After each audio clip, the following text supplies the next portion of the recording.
Son las 7 de la noche con 15 minutos en el centro de la República Mexicana. Un tema que llama a risa, mi querido Alfonso Zárate, colaborador de este espacio que llega ahí con sus usos del poder, pero que es delicado al final de cuentas, en un mundo como en el que estamos viviendo y en una circunstancia en donde vemos cómo es tan importante la relación con el exterior.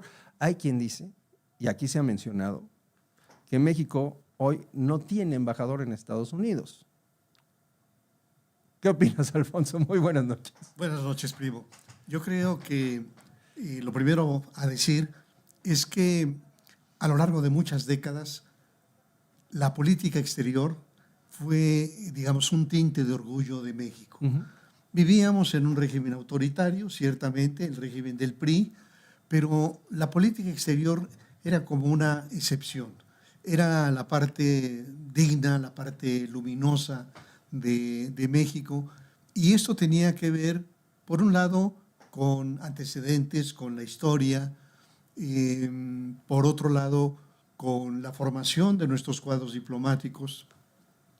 La Cancillería tiene una institución, que es el Instituto Matías Romero de Estudios Diplomáticos, en donde se forman nuestros diplomáticos.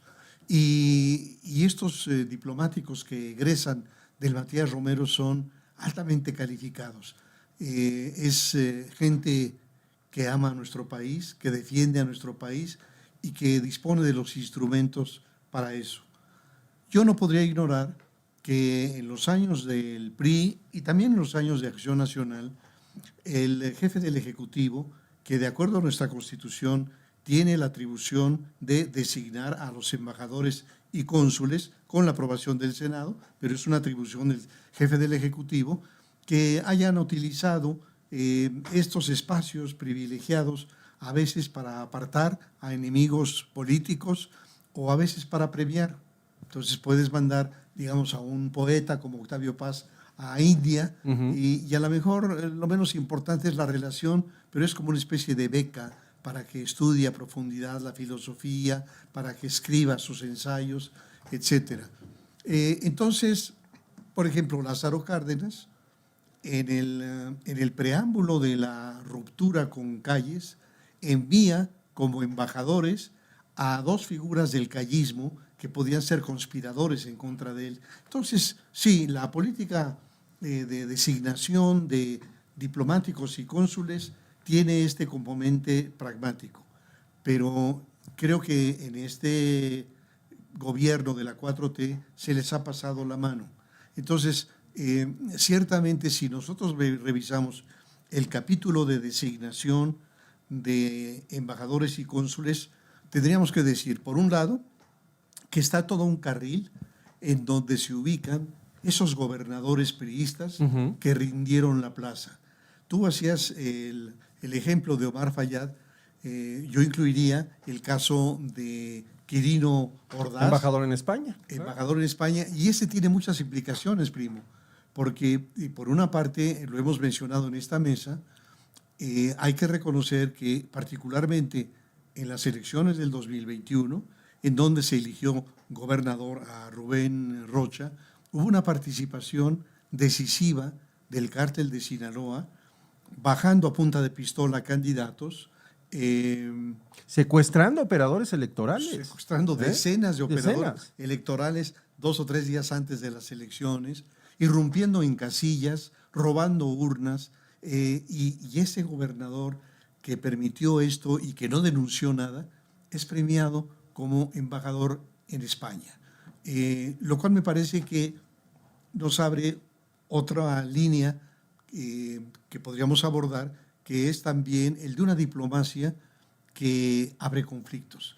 Y un conflicto muy importante, el conflicto con España. Pero regresando a este, digamos, discurso en torno a la designación de embajadores, pues tienes también y cónsules a Claudia Pavlovich, sí, ex gobernadora de Sonora, tienes al exgobernador de Campeche, al de exgobernador de Quintana Roo. Es decir, que el servicio exterior mexicano se convirtió en el espacio para premiar a estos gobernadores que defraudaron a su partido, a su pueblo y que, como decía yo antes, rindieron la plaza. ¿Qué más decir de la diplomacia de la 4T? Que el entonces presidente López Obrador nos dijo varias veces que la mejor política exterior era la política interior. Entonces se mostró como un político aldeano al que no le preocupaba el mundo, había un enorme desinterés por el mundo, y en donde también propuso como embajadores a personajes muy controversiales. Pienso, por ejemplo, en el historiador Pedro Salmerón, acusado de acoso sexual, y que después de una enorme rebelión de los grupos más conscientes de la sociedad, se bajó. Pero luego el presidente en su lugar propone a Jesús Rodríguez. Ex senadora Y bueno, comediante. Su espacio, El Hábito, era un lugar, digamos, muy, muy interesante, pero yo creo que... El vicio. El vicio. El vicio. Es que es un espacio muy particular porque está dividido en dos, quienes no lo conozcan. De un lado está un teatro que se llama El Hábito y del otro lado está El Vicio, ¿no? Que es un cabaret.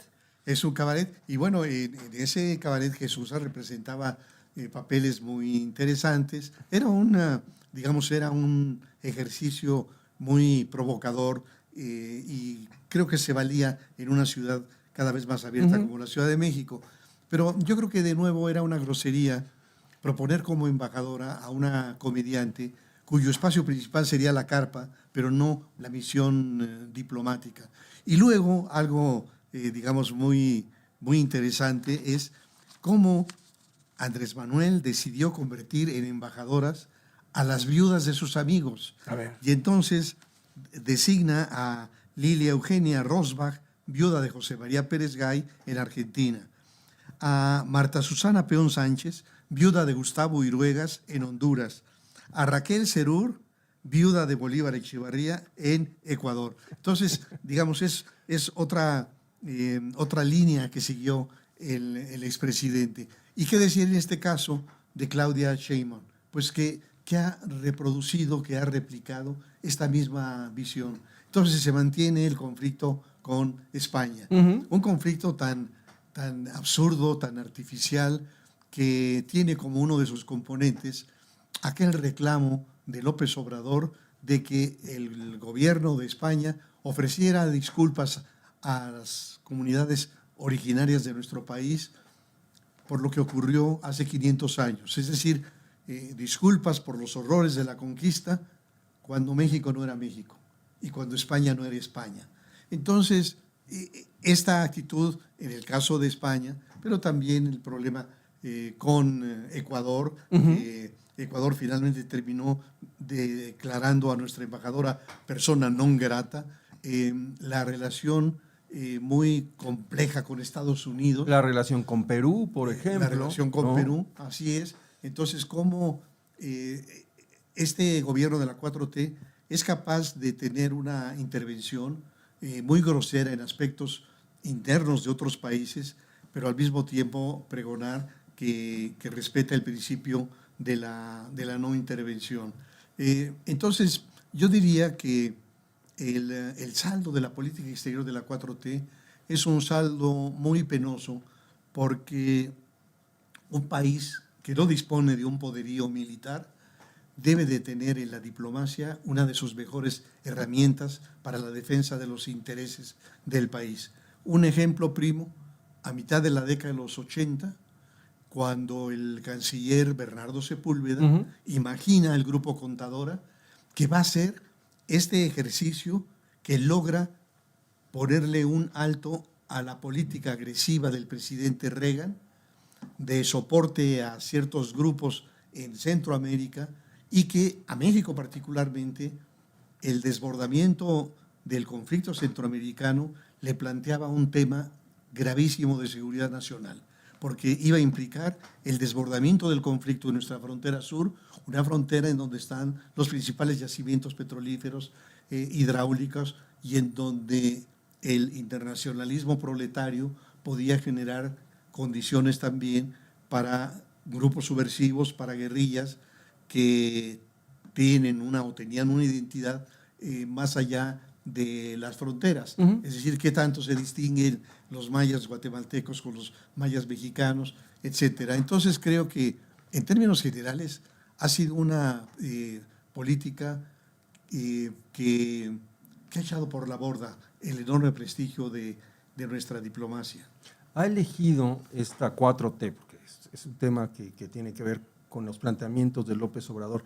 Esta ideología, que además a mí me parece ya anacrónica, de alinearse con una izquierda… Eso es lo peor, sí. ¿No? Sí. De manera dogmática, sin tener una estrategia real de cuál debe ser el papel de México en el mundo actual y no en el de los 60. Claro. Imagínate, primo, por ejemplo, el caso de López Mateos. Uh-huh. Antes de López Mateos, los presidentes de México solamente tenían 2 salidas al exterior, Guatemala y Estados Unidos. Pero López Mateos rompe con esa tradición y empieza a recorrer el mundo. Recorre América Latina. López Paseos. López Paseos. Pero lo interesante en el caso de López Mateos es que en aquel tiempo, en donde América Latina tenía muchos gobiernos militares, productos de golpes de Estado, sí, patrocinados por Estados Unidos, eso se lo saltaba a López Mateos. Es decir, solamente iba a los países con gobiernos democráticos. Y ahora, en un sentido totalmente inverso, ¿quiénes son los aliados de los gobiernos de la 4T? Nicaragua, Venezuela y Cuba. Y este papel, digamos, tan cuestionado y tan importante de la relación con Cuba, en donde la presidenta dice que por razones humanitarias les manda el petróleo, pero también les imprime millones de libros, pero también recibe a los médicos cubanos. Y todo esto, en realidad, lo que hace es apuntalar a una dictadura de 64 años que tiene al pueblo cubano en condiciones de miseria. Así que, en términos de la política exterior de México, creo que es el peor momento que yo recuerde. Alfonso, muchas gracias. A ti, primo. Buenas noches. Vamos a hacer una pausa. Regresamos con más información.